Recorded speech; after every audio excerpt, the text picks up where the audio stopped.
Diri kita magabasa sa 2 Samuel chapter 24. Umpisa diri sa verse number 1. Sa verse number 4. And again the anger of the Lord was kindled against Israel. And he moved David against them to say, Go, number Israel and Judah. For the king said to Joab, captain of the host which was with him, Go now through all the tribes of Israel, from Dan even to Beersheba, and number ye the people, that I may know the number of the people. And Joab said unto the king, Know the Lord thy God add unto the people, how many soever they be, 100-fold, and that the eyes of my lord the king may see it. But why dost thou, my lord the king, delight in this thing? Notwithstanding the king's word prevailed against Joab, and against the captains of the host. And Joab and the captains of the host went out from the presence of the king to number the people of Israel. Mga mayroon Ginoo, salamat gid kay tulog namon ang isa ka bahin sa kabuhi sang isa ka pinakadako nga hari sa nasyon sa Israel nga nag-agi nga ikaw magabalik liwat magpungko sa trono sini ni King David nga bagahari sa imong mga katawhan. Pero nagapasalamat kami kay bisan sino man Ginoo nga tao nalakip kami nga naluwas nimo mayara gihapon nga paglaom, mayara kapatawaran, kag mayara nga solusyon sa amon mga kabuhi kag mga problema kung kami makasala. Kaya nandugyan namin Ginoo ang pagpamalandong karon sa nagausoy kami sa mga sala ni King David. Nga mga aplikar namo sa mong kabuhi ang matarong nga dapat amo nimo sa ngalan ni Jesus. Amen. Kung maghambal kita nanungod sa greatest sin ni King David, mga dalago nga sala sang hari, makakonclude kita gilayon ang sala niya sa kay Bathsheba. Ang sexual sin po sa kay Bathsheba nga nagresulta sa kamatayon sang bata nga nahuman sa ilang pagkasala. Pag nagresulta pagid sang pagpapatay niya, siya amo ang nag-orchestrate. Siyang sa likod nga nagplano tanan nga ipapatay ang bana ni Bathsheba nga si Uriah. Sa natabo yadto nga sala sa unang panahon, may mga factors yadto kung nga nahulog sa pagkasala. Doon naman nato nga during those time, he was a middle-aged man. Kung isa ka tao, yara na sa edad, pala ka nga isina, mayroon na tawag lang nga midlife crisis sa kabuhi niya. But, sa kabuhi ni King David, sa napasala siya po si kay Bathsheba, kaangay man siguro na sa madamo nga mga kalalakinan sa kalibutan nga nag-give in sa kailigbon kag magkamit sa adultery. So at this time, sa chapter 24, he was no longer a middle-aged man, he was an old man. Probably senior na siya. Pero bisan nga senior na siya, kagyara na siya sa tawagton balang almost katapusan sa iyang paghari sa nasyon ng Israel, nahulog pa siya sa pagpakasala. Kag makabi kini nga sala nga the greatest sin ni David. Hindi ang adultery, ini ang papatay niya kay Uriah.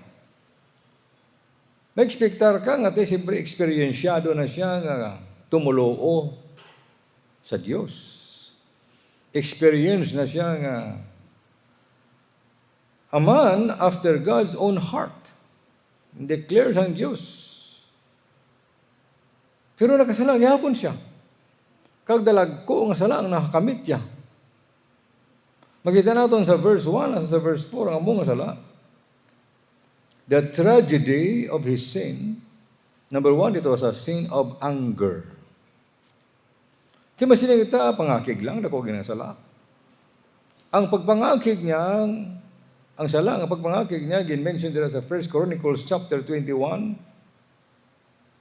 nga ang Diyos, He stood up against Israel.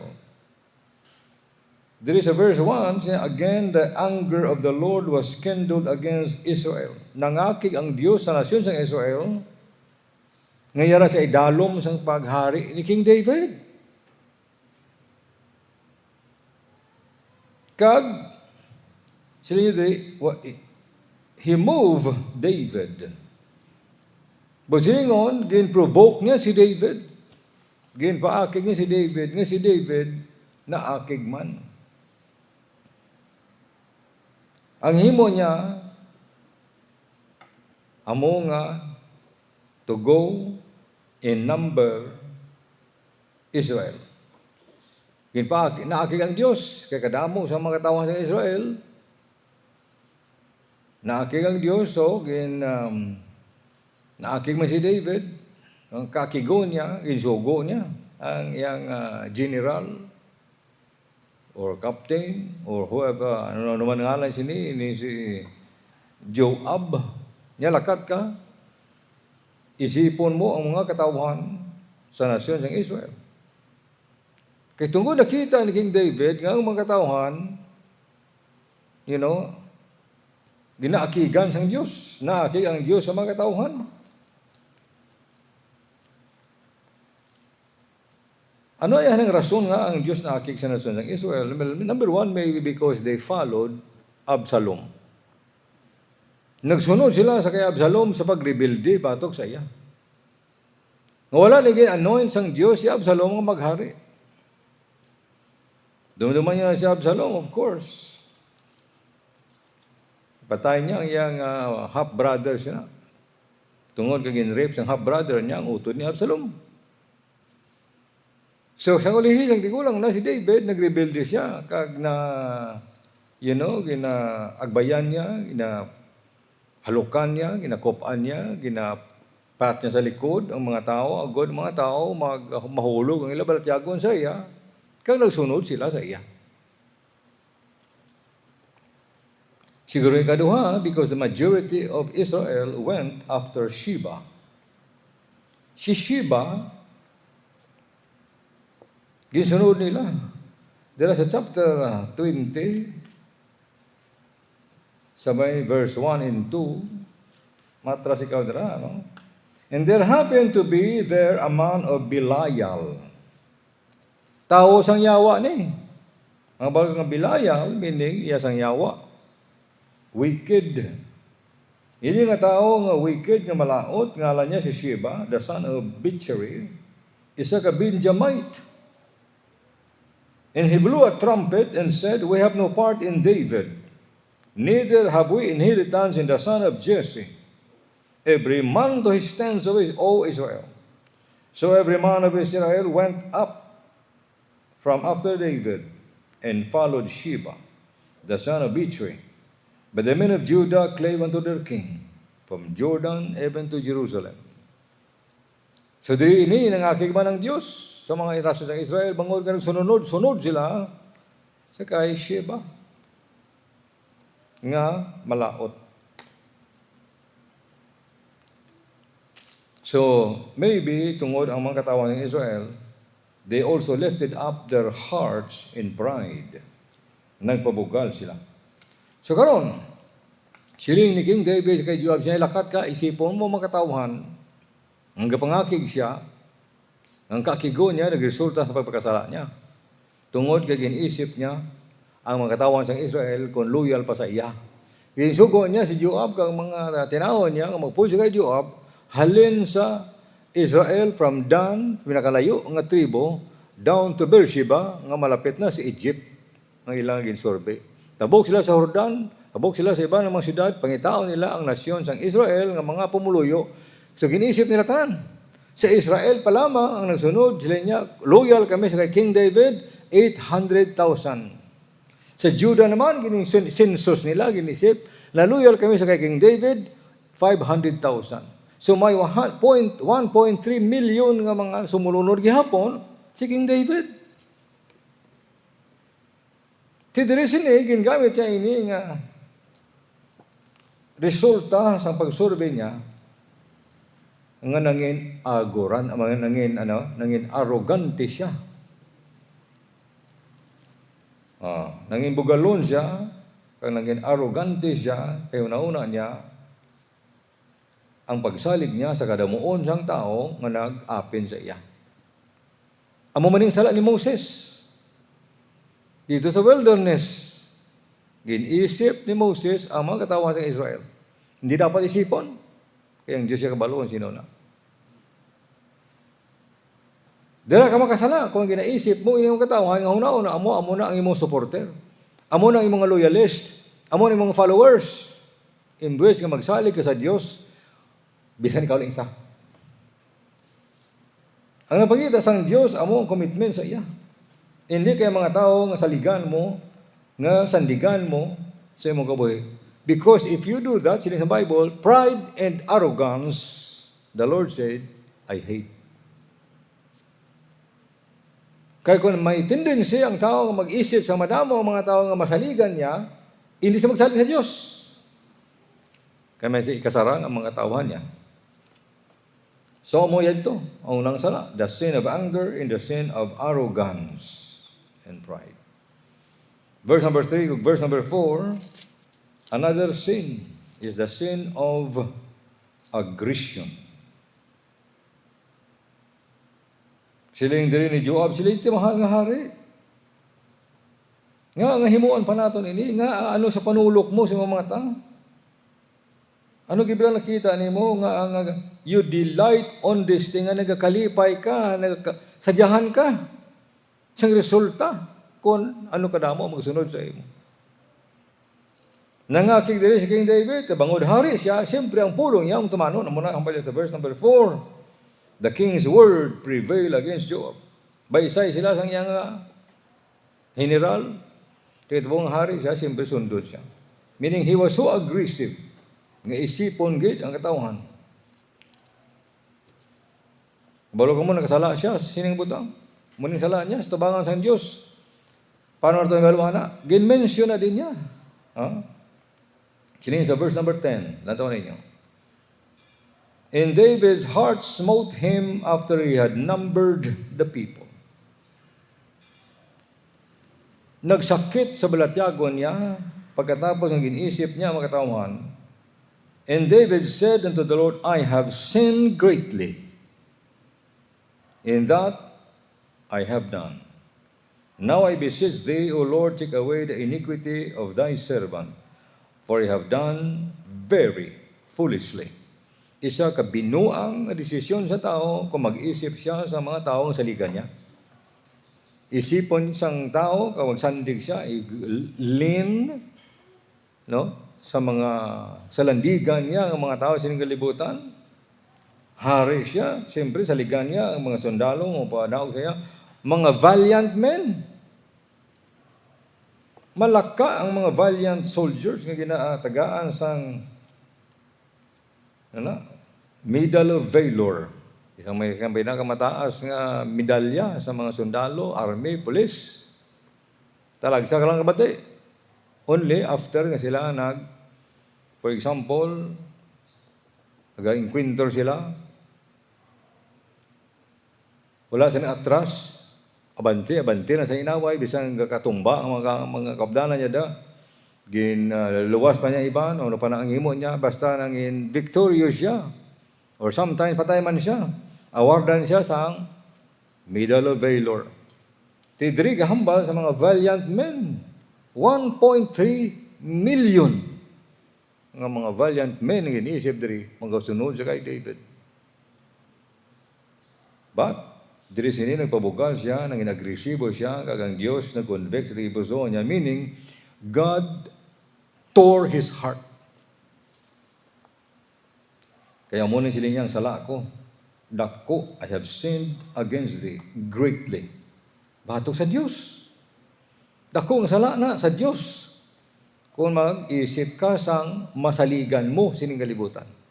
Dako ang sala sa Dios kung nagalingin ka, nagasandig ka sa mga salandigan mo sining kalibutan. Inhambalan ni Solomon, sila niya, it is a foolish thing nga magsandig ka sa mga princess, sa mga tao, sa mga horses. Gindimilian sang Dios ang hari. Hindi ka magtipon sa mga horses, mga kabayo. Number 2, hindi ka mo mag-isip, accumulate sa madamo nga mga asawa. Number 3, hindi ka mo accumulate, magtipon sa madamo nga pila ka bulawan. Amo na hambal sang Dios ang maghari sa Israel. Duwa sini na tuman ni David. Wala siya nagtipon ng kabayo. Wala siya nagtipon pila kong bulawan. Pero nagtipon siya sa mga kababayinan sa kabuhi niya. Mistake sa tabangan ng Diyos. So the trauma of his choices, tungod ng ipili niya ini, ginsilutan sa Diyos. Ha? Di parang nga, mo lang nga nagsilag ang Diyos. Kaya man, na underestimate mo ang Diyos nga nag-atipan sa mahalin sang shepherd boy ka. Hasta karon nga tigulang ka na nga hari. Doon nalipat kayo mo yung ako ang nag-deliver sa imo from the mouth of the lion. Ako ang naghilway sa imo facing your giant. No, here's a giant. Giant of your own self. Giant of your own lust. Giant of your own pride and arrogance. Kung isa mo ni makita ni mo. So, gipadala sang Dios ang propeta.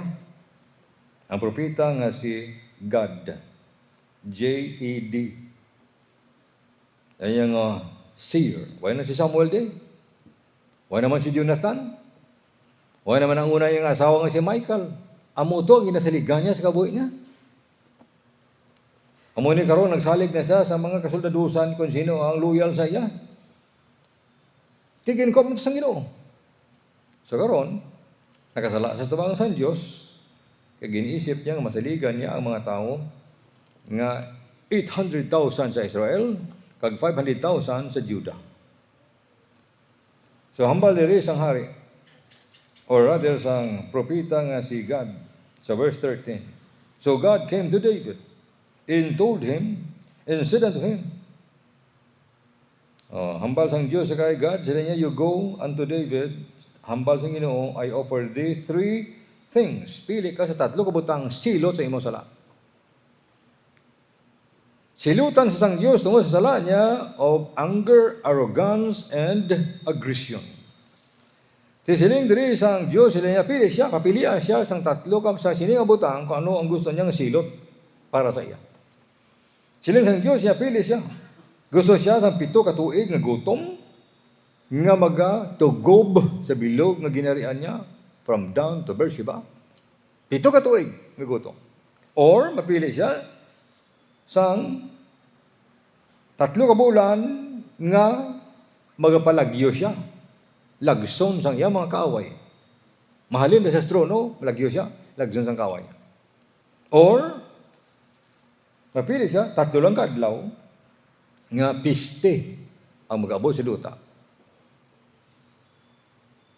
Tisiling diri sa propeta nga si God, sila niya, no, advise me. Advise ko kung anong sabat na kon sa iyang nagpadala sa akon, among Dios.